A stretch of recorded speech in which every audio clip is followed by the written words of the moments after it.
They couldn't believe when their most hated orange alien dragon shook the foreman's hand.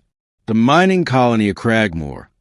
12 was no stranger to danger, unstable ground, methane storms, seismic quakes.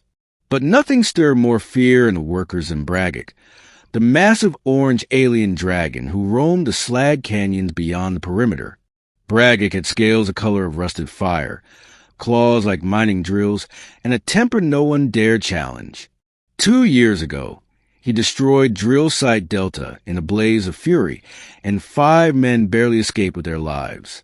Since then, the miners had called him the Wreck Scourge. The foreman, Hal Brenner, had always told new hires, "If you see the orange one, don't run, don't move, just pray he leaves." So when the perimeter alarm wailed one gray morning and security cams zoomed in on a massive orange silhouette stalking toward the edge of the camp, everyone thought it was the end. Weapons were grabbed. Sirens blared. Crew members scrambled behind steel bulkheads. The mech suits powered up. And Hal stood his ground. He stared out across the rocky plain, jaw tight, fists clenched. Bragg was coming. But he wasn't flying.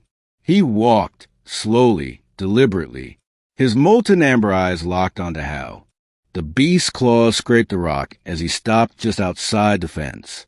The air shimmered from his body heat. Dust curled up around his snout as he exhaled, and the entire camp held its breath. Then, without a word or roar, he bowed. Hal took a step forward, ignoring the shouts from his crew. "What in the stars?" someone whispered. Bragg raised his great head and reached out. With a claw carefully retracted, his scaled hand open. Hal didn't hesitate. He walked straight to the perimeter gate, keyed in the override, and stepped out. The wind howled between them. The moment was electric. Hal reached up, heart thundering in his chest, and shook the alien dragon's offer hand. A gasp rolled through the camp. Every camera was recording.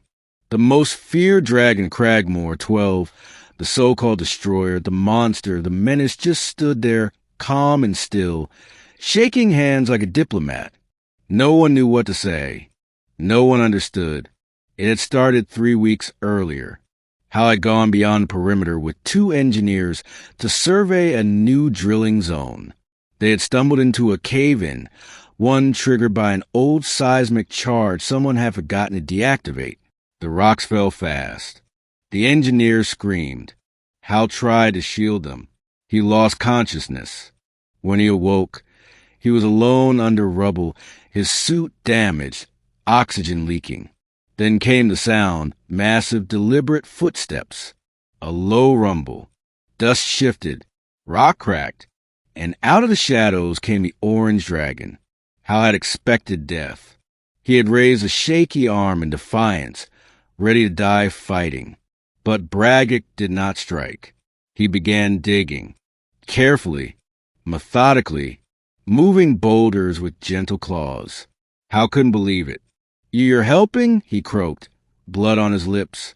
Bragg let out a soft growl, almost like a sigh, and kept clearing rubble. An hour later, Hal lay outside the collapsed tunnel, alive, shivering in the cold, and Bragg vanished into the dusk. Hal told no one. Who would believe it?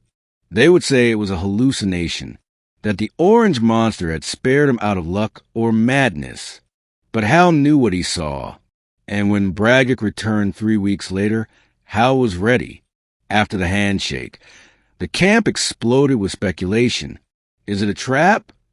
He's tricking us. It's a test he's lulling us in. But Bragg didn't attack. He simply sat outside the fence, watching, waiting, and Hal, ignoring protests from HQ, walked out again the next day with a ration pack. Bragg took it, sniffed it, and to everyone's shock, purred. It was a sound deep and rumbling, like an engine idling. He thanked Hal the only way he knew how. The next day, Hal brought water, then a broken med drone. Curious to see what Bragg would do, Bragg stared at the drone, nudged it with a claw, then used one of his spines to open the casing and realign the circuits. The drone powered up again. Hal laughed. "You're smarter than we gave you credit for." Braggett blinked slowly. Word spread fast. The turning point came when a crew got trapped in a methane pocket down in Shaft 9. Flames ignited. The access tunnel collapsed. Rescue mechs couldn't reach them, but Braggett came.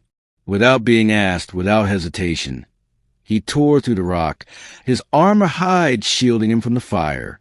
He cleared a path and helped carry the survivors back to safety. 3 lives saved. No injuries. Silence swept the camp when the dust settled. Miners who had hated him now looked at him with awe. One of the SAVE engineers, eyes wet, said, "He saved us. The monster saved us." Braggett became a daily visitor. He helped haul ore carts when mechs failed.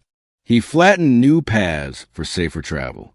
He curled near the camp at night, humming strange, ancient melodies that vibrated through the ground and eased the crew's sleep. Children from the residential block would watch him through the glass. Eventually, he let them pet his snout. The orange dragon, once cursed and feared, had become something else. A guardian, a friend, a mystery they had misjudged. One night, around the fire pit outside the mess hall, Hal finally asked him, "Why now? Why help us after all these years?" Braggett didn't speak words. He never did. But his eyes spoke volumes. He gestured to the stars, then tapped the ground. Then he drew a circle in the dirt with his claw and a crack down the center. "Your home was broken too," Hal guessed. "Like ours." Braggett nodded slowly. "They destroyed your kind," Hal murmured, heart heavy. "And we just blamed you." Braggett's tail curled gently. He leaned forward and rested his head briefly against Hal's shoulder. The dragon had forgiven them, even if they didn't deserve it. When the sector supervisor finally arrived by dropship, bringing officers and weapons, they found the dragon lying peacefully near the garden plots, eyes half-lidded as a small child scratched his cheek. The officers froze. What in the hell is going on? And that was when Braggett stood up, walked forward, and shook the foreman's hand again. This time, in front of the entire delegation. And no one could deny it anymore.